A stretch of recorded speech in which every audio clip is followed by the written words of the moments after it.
کہ اللہ تبارک و تعالی نے جب حضرت آدم علیہ السلام کو پیدا کیا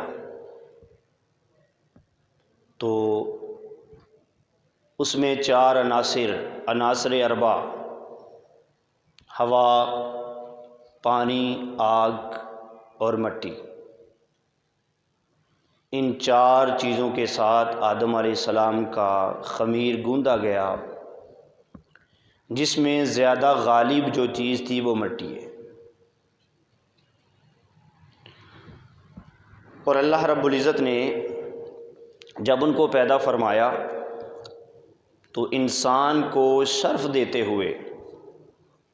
ساری کائنات کو یہ بات سمجھانے کے لیے کہ یہ جو انسان کو میں نے پیدا کیا ہے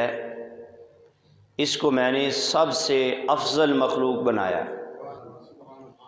اس کی دلیل کے لیے اللہ تعالیٰ نے فرشتوں سے جو اس وقت کی سب سے معزز مخلوق تھی اسے ارشاد فرمائے سے سجدہ کرو، تو سب نے سجدہ کیا اور شیطان نے سجدہ نہ کیا، اور اس نے اللہ تعالیٰ نے جب ارشاد فرمایا نا ما منعک ان تسجد لما خلقت بیدی، کہ جب میں نے تجھے حکم دیا ہے تو تو نے سجدہ کیوں نہیں کیا، تو وہ آگے سے دلیلیں دینے لگا، آگے سے دلائل پیش کرنے لگا۔ یہ دلیل بڑی اچھی چیز ہے، اس میں کوئی شک نہیں ہے، دلیل، دلائل یہ ساری اچھی چیزیں، حوالہ جات، لیکن یہ بات اللہ کے حکم کے بعد پھر کسی دلیل کی ضرورت نہیں رہتی۔ قرآن پاک میں ہے اللہ تعالیٰ نے احرام کی حالت میں شکار کرنا حرام قرار دیا، احرام کی حالت میں شکار کو، جب لوگوں نے سوال کیا نا کہ حالت احرام میں شکار کیوں حرام ہے تو اللہ تعالیٰ نے اس کا جواب دیا، فرمایا ان اللہ یحکم ما یرید، میں رب ہوں، میری مرضی، میں جو چاہوں حکم دوں، جو میں چاہتا ہوں وہی کرتا ہوں۔ تو ایک مومن کے لیے اس سے بڑی دلیل کیا ہو سکتی ہے کہ یہ اللہ کا حکم ہے؟ اللہ کے حکم سے بڑھ کر کون سی دلیل ہونی چاہیے؟ تو اس نے اللہ تعالیٰ کا حکم سننے کے بعد انکار کیا، تکبر کیا اور آگے دلیلیں دینے لگا۔ اور کئی جگہیں ایسی بھی ہوتی ہیں نا جہاں بندے کو دلیل نہیں دینی چاہیے بلکہ خاموشی سے خاموش رہنا چاہیے۔ دیکھیں نا، اگر کوئی شخص اپنے باپ سے بحث کر رہا ہو اور دلائل دے رہا ہو تو اسلام تو اسے پسند نہیں کرتا۔ دلیل کام آتی ہے، فائدہ دیتی ہے، لیکن جگہ اور مقام بھی تو دیکھنا ہے نا، یہ جگہ کون سی ہے؟ تو شیطان اس بات کو نہ سمجھ پایا، اس نے اللہ تعالیٰ کے سامنے دلیل دی، کہا میں نے اس لیے سجدہ نہیں کیا کہ انا خیر منہ، میں اس سے بہتر ہوں، میں اس سے بہتر ہوں۔ اور پھر اللہ نے فرمایا تو کیسے بہتر ہے بھائی؟ اس نے جواب دیا، کہا اس کی بھی میرے پاس دلیل ہے، اس کی بھی میرے پاس دلیل ہے۔ ایک انسان کی، ایک مخلوق کی اللہ کے سامنے اور اللہ تعالیٰ کے خلاف دلیل کیسے معتبر ہو سکتی ہے؟ ایک باپ کے سامنے بیٹا دلیل دے تو وہ اس کو برداشت نہیں کرتا، تو اللہ تعالیٰ فرماتا ہے اس نے کیا کہا؟ اس نے کہا میں اس سے بہتر ہوں، میں اس سے بہتر ہوں۔ اللہ تعالیٰ نے فرمایا تو کیسے بہتر ہے؟ اس نے پھر دلیل دے دی، کہنے لگا خلقتنی من نار وخلقتہ من طین، تو نے مجھے آگ سے پیدا کیا اور اس کو مٹی سے پیدا کیا، مجھے آگ سے پیدا کیا اور اس کو،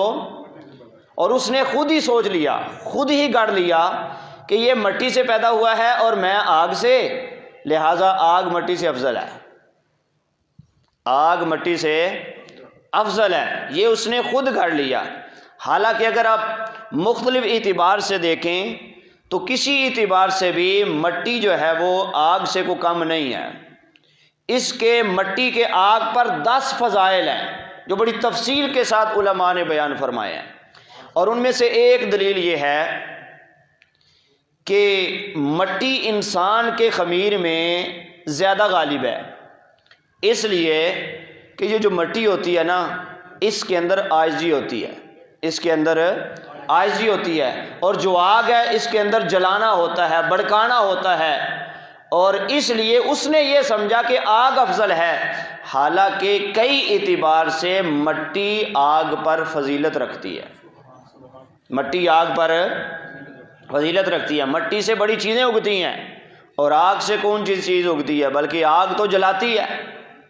کافی اس کے دلائل ہیں، تو اس نے اپنی طرف سے یہ دلیل دی، اور یہ دلیل بھی صحیح نہیں ہے، اور یہ دلیل بھی صحیح نہیں۔ تو اللہ تعالیٰ نے اس دلیل کا آگے جواب نہیں دیا۔ اللہ نے فرمایا فاخرج منہا، تجھے یہ پتہ ہی نہیں میرا ادب و احترام اور تعظیم کیا ہے، میری قدر کیا ہے، تو میرے حکم کے بعد مجھے ہی دلیلیں دینا شروع ہو گیا، لہذا فاخرج منہا، تو یہاں سے نکل جا، تیری کسی دلیل کا جواب نہیں دیا جائے گا، کیونکہ دلیل معتبر ہی نہیں ہے، اور پھر دلیل دینے کی جگہ ہی تیری درست نہیں ہے، تو اللہ تعالیٰ کو دلائل دے رہا ہے۔ حسد کیوں حرام ہے؟ حسد اسی لیے حرام ہے کہ یہ انسان ہو کر اللہ تعالیٰ کو دلیلیں دیتا ہے، اللہ تعالیٰ کو سمجھانے کی کوشش کرتا ہے کہ فلاں کو مال نہیں دینا، اس کو دینا ہے، اس کو نہیں دینا، مجھے دینا ہے۔ تو اس اعتبار سے حسد اس لیے اللہ تعالیٰ کو پسند ہے کہ حسد کے اندر بھی ایک انسان ہو کر اپنے رب کو سمجھاتا ہے، جیسے شیطان نے سمجھایا نا اپنے رب کو، تو ایسے ہی اللہ تعالیٰ کو یہ بات پسند نہیں آئی۔ پھر اللہ رب العزت نے اس کی آنکھوں کے سامنے حضرت آدم علیہ السلام کو اپنے دستے قدرت سے پیدا کیا۔ کس سے پیدا کیا؟ یہ انسان کی بڑی شان ہے، باقی ساری مخلوق کو اللہ نے کن کہا کے پیدا کیا ہے۔ سورج کو کہا کن، بن گیا، چاند کو کہا کن، بن گیا، زمین و آسمان کو کہا کن، وہ بن گئے، لیکن انسان کے متعلق اللہ فرماتا ہے میں نے اس کو کن کہہ کے نہیں بنایا، خلقت بیدی، اللہ تعالیٰ فرماتا ہے اس کو میں نے اپنے دستے قدرت سے پیدا کیا، اس کو میں نے اپنے ہاتھ سے پیدا کیا، جیسے اس کے ہاتھ ہیں، جیسے اس کی قدرت ہے۔ تو جب شیطان کو یہ پتہ چلا نا آدم علیہ السلام کو اللہ نے کن کہہ کے نہیں پیدا کیا بلکہ اپنے دستے قدرت سے پیدا کیا ہے، تو شیطان چونکہ آدم علیہ السلام کا دشمن، تو دشمن کی تعریف تو اچھی نہیں نہ لگتی، کیوں جی؟ کوئی بندہ ایسا بھی ہے جس کو دشمن کی تعریف اچھی لگتی ہو؟ تو چونکہ آدم علیہ السلام شیطان کے دشمن ہیں، اور آدم علیہ السلام کی اللہ نے شان بیان کی، تو جب اللہ نے آدم علیہ السلام کی شان بیان کی تو یہ بھی شیطان پر گراں گزری، یہ بھی وزنی اور بھاری گزری، اور پھر اللہ نے قرآن میں خود کہا، ارشاد فرمایا انسان کے متعلق، فرمایا لقد خلقنا الانسان فی احسن تقویم، کہ ہم نے انسان کو پوری کائنات کی مخلوقات میں سے سب سے خوبصورت پیدا کیا ہے۔